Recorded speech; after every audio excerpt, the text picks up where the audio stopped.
Hello बच्चों, आप सभी का स्वागत है आपके अपने YouTube चैनल केजे रिवोल्यूशन में। तो आज की इस वीडियो में हम देखेंगे इंटीग्रेशन का लेक्चर 4 क्लियर, जिसमें हम आगे के टॉपिक हमारे कवर करेंगे। हम देखेंगे इंटीग्रेशन हमारे कितने मेथड का होता है, क्या क्या हमें इसमें डिस्कशन करना है। और देखो, एक बहुत बड़ा लेंथी चैप्टर है ये इंटीग्रेशन।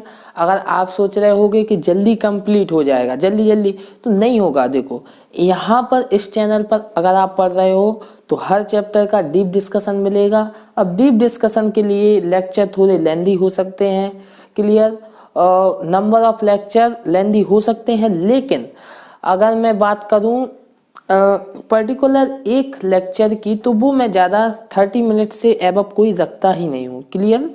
तो नंबर ऑफ लेक्चर हमारे लेंदी हो सकते हैं, ज़्यादा हो सकते हैं, लेकिन जितना आपका एक लेक्चर का ड्यूरेशन होता है वो तो उतना ही रहने वाला है, क्लियर।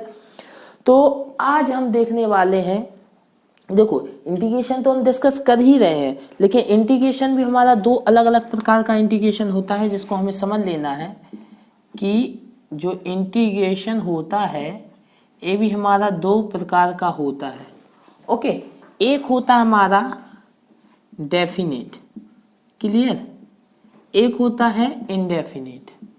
ओके, दो प्रकार का इंटीग्रेशन होता है, दोनों ही हमारे इम्पोर्टेंट है। लेकिन अगर मैं अपनी पर्सपेक्टिव से बोलूं तो मुझे लगता है कि डेफिनेट इंटीग्रेशन ज़्यादा इम्पोर्टेंट है, क्लियर है। दोनों ही इम्पोर्टेंट, लेकिन अगर इनमें भी मुझे कोई एक सिलेक्ट करना पड़े तो मैं डेफिनेट इंटीग्रल को ज़्यादा प्रेफरेंस दूंगा, क्लियर।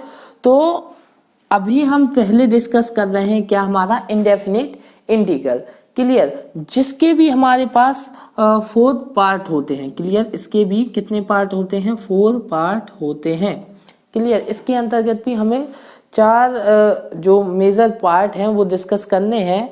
लेकिन अब उन मेजर पार्ट के अंदर भी कई टाइप के क्वेश्चन होते हैं, क्लियर। ध्यान में आ रहा है, समझ में आ रहा है। तो बहुत लेंथी चैप्टर है, हम बिल्कुल आराम से देखेंगे, एक एक टॉपिक को क्लियर करेंगे, लेकिन हो सके हम देखेंगे कि जल्द से जल्द इस चैप्टर को हम क्या करें, कंप्लीट करें, क्लियर। लेकिन सारा थ्योरी पोर्शन कंप्लीट करने के बाद ही, क्लियर, कोई भी चीज़ छोटे ना, इस चीज़ का जरूर ध्यान रखना है, क्लियर। और इसे पढ़ने के बाद आप अपनी बुक के क्वेश्चन सॉल्व करा सकते हैं, आपके इजीली सॉल्व हो जाएंगे। ओके, तो देखो, जो इंडेफिनेट इंटीग्रेशन है इसके 4 पार्ट अलग अलग क्या है। फर्स्ट पार्ट है जो हमारा स्टैंडर्ड फॉर्म, क्लियर, हमें स्टैंडर्ड फॉर्म में बनाना पड़ेगा, ठीक है। अगर किसी बच्चे ने जो स्टैंडर्ड फॉर्म में के मैंने फॉर्मूले लेक्चर 3 में डिस्कस किए थे आपके साथ, अगर किसी बच्चे ने नहीं देखे हैं तो सबसे पहले वो फॉर्मूले देख ले, क्लियर।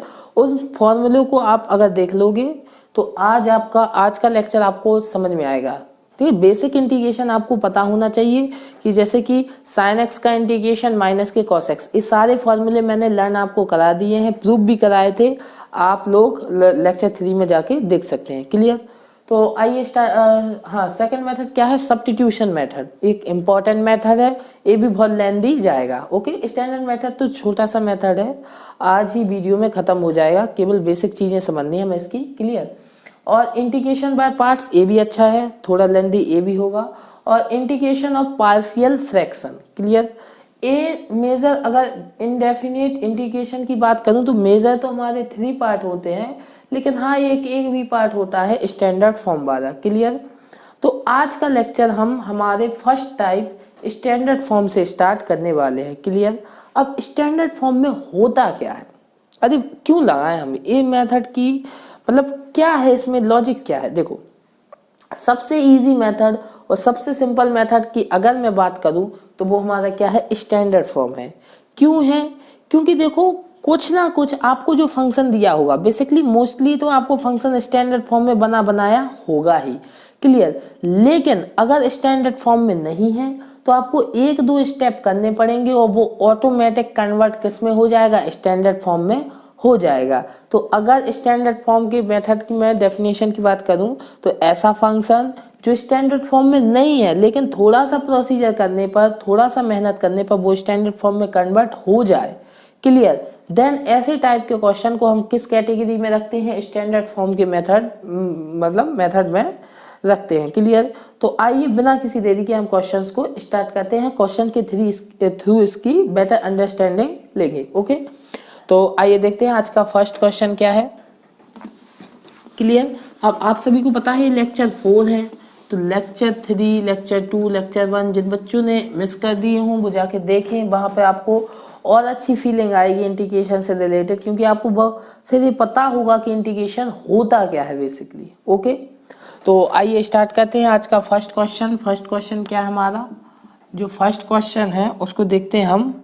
आज का हमारा जो फर्स्ट क्वेश्चन है वो है हमारा, आज का जो हमारा फर्स्ट क्वेश्चन है वो हमारा इंटीग्रेशन अंडर रूट में 1 माइनस के कॉस स्क्वायर एक्स और dx। क्लियर? ये क्वेश्चन है। तो अब बताइए क्या ये स्टैंडर्ड फॉर्म में है? नहीं, अभी तो नहीं। इसको मैं आई टेक कर लेता हूँ। क्लियर? इंटीग्रेशन अंडर रूट में 1 माइनस कॉस स्क्वायर एक्स और dx, इसको मैंने क्या टिक कर लिया? आई टिक कर लिया। क्या ये स्टैंडर्ड फॉर्म में है? नहीं, अभी तो ये हमारा स्टैंडर्ड फॉर्म में नहीं है। क्या कुछ करने पर ये स्टैंडर्ड फॉर्म में बन सकता है? हाँ, ऐसा लगता तो है कि कुछ करोगे तो ये स्टैंडर्ड फॉर्म में कन्वर्ट हो जाएगा।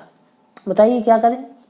अरे ये फॉर्मूला होता है, हम सभी को पता है कि अभी तो हम इसका कुछ भी ये स्टैंडर्ड फॉर्म का होता ही नहीं है। जैसे ही हमें स्टैंडर्ड फॉर्म देखेगा हम ऑटोमेटिक इसको इंटीग्रेट कर देंगे।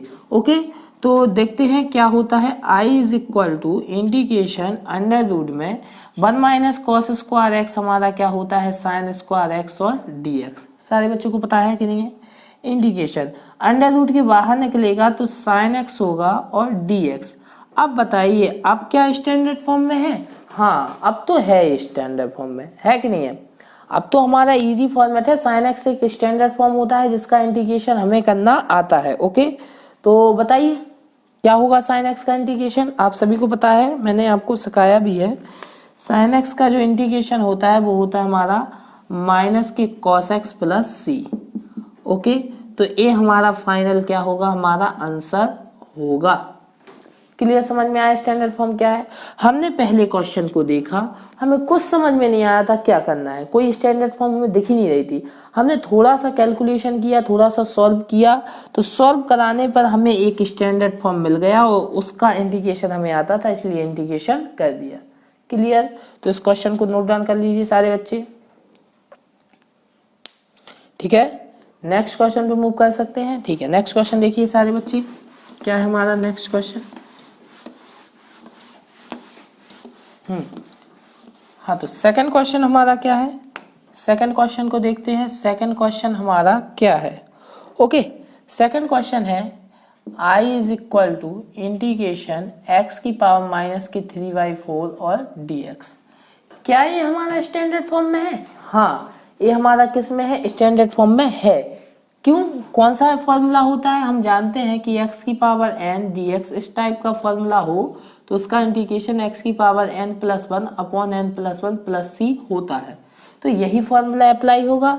तो कर दीजिए क्या होता है? x की पावर n हमारा माइनस की 3/4 प्लस 1 होगा, अपॉन में माइनस की 3/4 प्लस 1 होगा, और प्लस के क्या लगेगा? c लगेगा। c क्या है? हमारा आर्बिट्ररी कांस्टेंट है।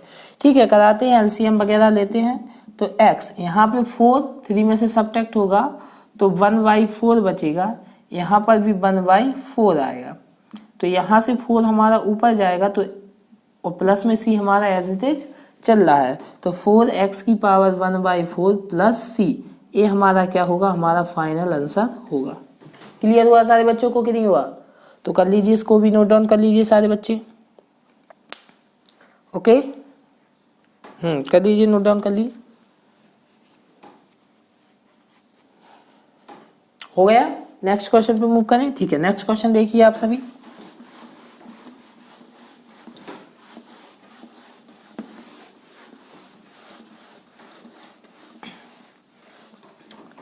क्लियर हुआ सारे बच्चों को? स्टैंडर्ड फॉर्म बेसिक मेथड है, बहुत सिंपल मेथड है। ठीक है, कोई दिक्कत का मेथड है ही नहीं है ये। ओके, बस आपको जो स्टैंडर्ड फॉर्मूले हैं वो लर्न होने चाहिए। अगर वो लर्न है तो फिर कोई प्रॉब्लम का मैटर है ही नहीं है। ओके, तो थर्ड क्वेश्चन देखते हैं। हाँ, थर्ड क्वेश्चन में अगर जिन बच्चों को अच्छे से आता होगा वही कर पाएंगे, अदरवाइज सारे बच्चे नहीं कर पाएंगे। ओके, तो ध्यान से देखिएगा।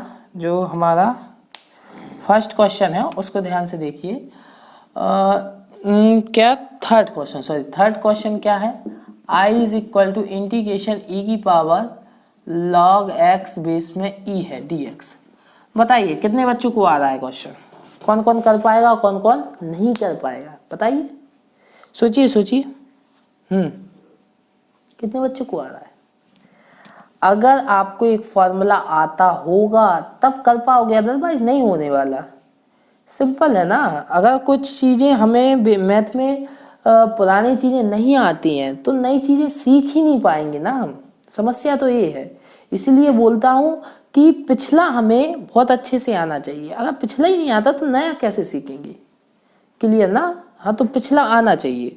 ओके, तो ये हमारा क्या है, हमें पता है कि हम जानते हैं सिंस e की पावर जो log x बेस में e है, इसका वैल्यू क्या होता है x। एक ए हमारा सब गायब हो जाता है, हमें केवल क्या मिलता है, x मिलता है। ओके, तो log की प्रॉपर्टी से हम जानते हैं ये जो भी लिखा है ये x इंटू डी एक्स लिखा है।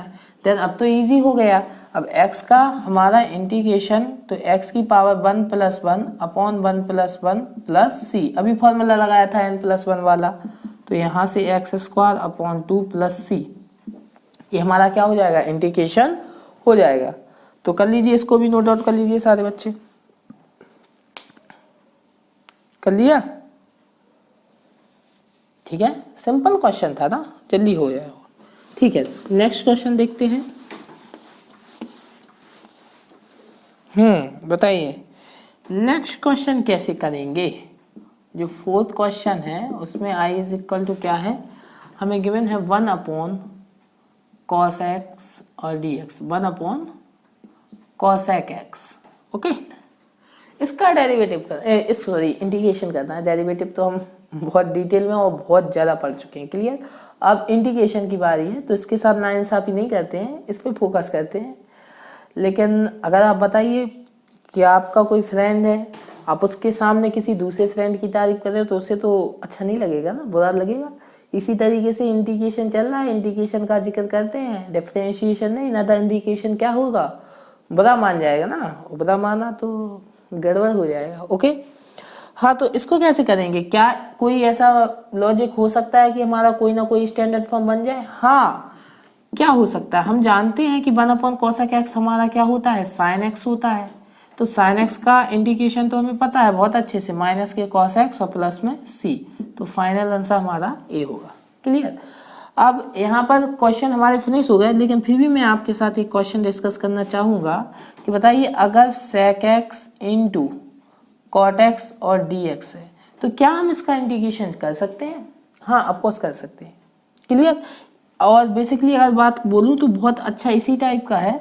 बताइए क्या होगा इंटीग्रेशन? अभी तो नहीं कर पाएंगे क्योंकि स्टैंडर्ड फॉर्म तो कोई है नहीं है, तो क्या करें, सेक एक्स से कुछ नहीं बोलते हैं, सेक एक्स इंटू, और कॉट एक्स को क्या लिख सकते हैं, cos x upon sine x into d x. अब सेक एक्स को क्या लिख रहे हैं, 1 upon cos x into cos x upon sine x और डी एक्स। तो कॉस एक्स से कॉस एक्स हमारा क्या हो जाएगा, कैंसिल।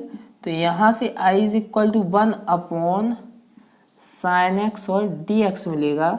तो i is equal to 1 upon sine x हमारा क्या होता है, कॉसेक एक्स और डी एक्स। और हम जानते हैं स्टैंडर्ड फॉर्म से कि कॉसेक एक्स, तो स्टैंडर्ड फॉर्म में इसका इंडिकेशन क्या होता है, माइनस के cosec x into cot x plus में सी। तो ये हमारा क्या होगा, फाइनल आंसर। क्लियर? तो कैसा भी क्वेश्चन मिल जाए, अगर वो किसी ना किसी तरीके से हमारा कन्वर्ट होता है किसमें, स्टैंडर्ड फॉर्म में, तो हम जरूर उसको स्टैंडर्ड फॉर्म में कन्वर्ट करेंगे। और अगर एक बार वो स्टैंडर्ड फॉर्म में क्या हो गया, कन्वर्ट हो गया, देन उसके बाद हमें कोई प्रॉब्लम है नहीं है, हमारा क्वेश्चन सॉल्व इजीली हो जाएगा। क्लियर? सारे बच्चों को चमका कि नहीं चमका? तो इस तरीके से हमें हमारा standard method, standard form clear करना था। नेक्स्ट वीडियो में हम नेक्स्ट टाइप देखेंगे। क्लियर? और भी इंटरेस्टिंग कोई इंपॉर्टेंट टॉपिक होगा तो उसको लेंगे। ओके, लेकिन वीडियो अच्छी लगी हो तो वीडियो को लाइक जरूर कर दीजिएगा, अपने दोस्तों के साथ शेयर भी कीजिएगा। ओके, मिलते हैं नेक्स्ट वीडियो में, तब तक के लिए अपने आसपास के लोगों से सतर्क रहें, मास्क पहनो और देखते रहें केजे रिवॉल्यूशन। केजे रिवॉल्यूशन की तरफ से आप सभी को गुड बाय।